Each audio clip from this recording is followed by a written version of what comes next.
Thank you for tuning in to BHTV. Very excited about our guest today, Miss Rockka Lashawn, the Miss Infamous. It took me forever to get her on camera, so I'm super excited. And we're giving a shout out to Taylor behind the camera. So if you see it a little shaky, it's because my daughter is supporting us.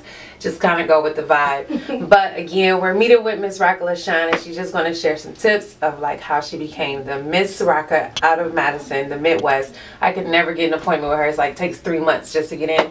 So we're going to just hear some of her tips, just some values, hear her story, her experience, and how she became this phenomenon of a beautician and stylist in the city of Madison. So, Rockka, if you could just kind of share some like background, experience, how long you've been in the game, and just a little bit about yourself. Well, if we want to start with background, I've been trying to do hair since I was a little girl, doing in my Barbies and baby dolls hair and stuff like that. Whether it was good or bad, I don't know. But I never really thought I was going to be a hairstylist. It's just something that came about when I went away to college. It was this money on the side to make. I was kind of the only person there who could do it. Then when I ended up dropping out and moving back home, I had all these jobs I hated, and I kept quitting jobs. And my boyfriend said, just do hair. And I said, I don't have enough clients. And he said, you'll get more clients. So that's what I did. I started doing hair. I got more and more clients, and people said, why don't you go to school? And I'm like, I don't want to do this, but I kept doing it. Years kept passing, and I'm like, oh, well, maybe I should get my license. So eventually I went to school, I got my license, and then I started working at a hair salon. It was based off a commission. That just wasn't me. I just need to make my own money, and make my own decisions as far as hours and things like that go. So then I ended up here. So I do everything on my own time when I feel like it. I don't have to ask anybody permission to go on vacation or whatever. Joys of entrepreneurship. Yes, and I love that. So that's how it got started. It was a passion when I was younger. As I got older, I continued to do it, and now it's what I do full time. And she does my hair, if you can see, by the way.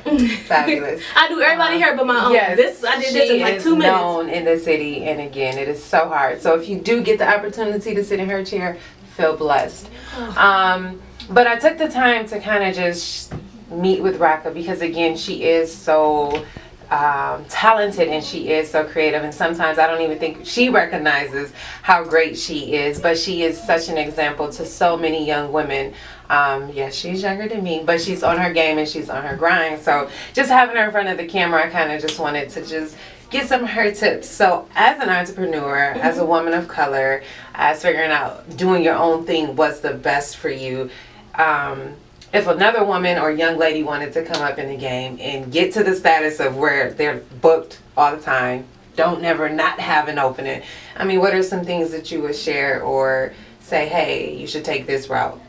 I think that you should definitely always look to advance. I was doing hair in my home for so long that when it came to working in a salon and working on different ethnicities of hair and different hair types, I would get really nervous. And sometimes it still does make me nervous because I have a predominantly African American clientele. But you definitely have to know that those things are going to come up when it's time to take that next step. And whether you're ready or not, you have to take that next step. Even going to hair school for me was a big step because I didn't think that's what I wanted to do. I had a daughter. I didn't know how I was going to do childcare, all of that. But once you throw yourself into something, you have no choice but to sink or swim. Right. So I swam. I had got her in childcare at the school. I finished school. Everything was great.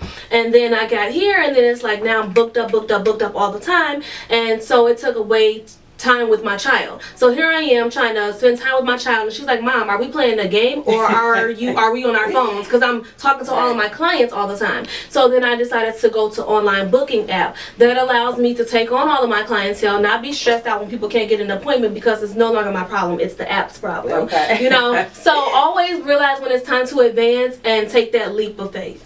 So after all those wonderful things that she said, some key golden nuggets that I heard was, 1, know when it's the moment for you to just grind and take it to the next level.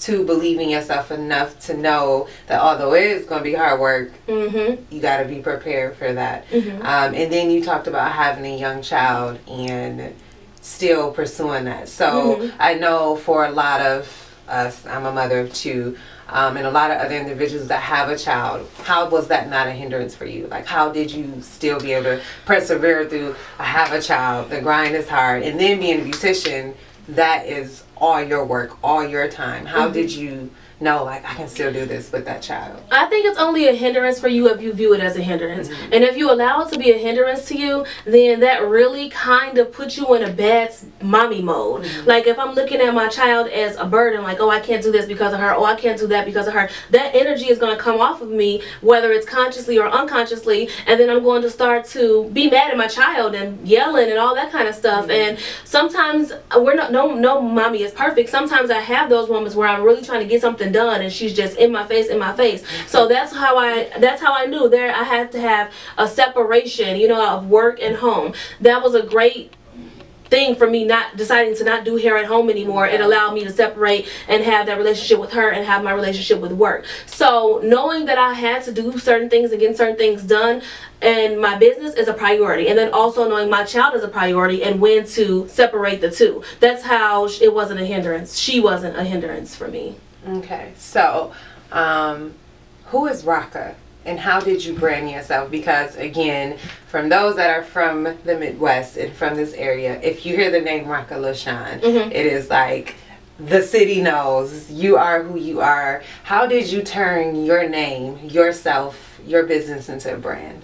Actually, I hope my boyfriend never sees this because he is going to be on cloud nine. But I think I kind of owe a lot of that to him, Mm-hmm. because he does a lot of online work and things like that, and he's just letting me know the importance of branding yourself. Like there's a lot of females who do hair. There's a lot of people who do hair at home in a shop or whatever the case. But what sets you apart as an individual is branding yourself. I never wanted to get lost. Even when I worked at a shop, I never wanted to just be like, oh, that girl that works at that shop. Nobody knew me as the girl that worked at that shop. Everybody knew me because of my name. So I started to brand myself. I got business cards. I wanted the colors to be flashy.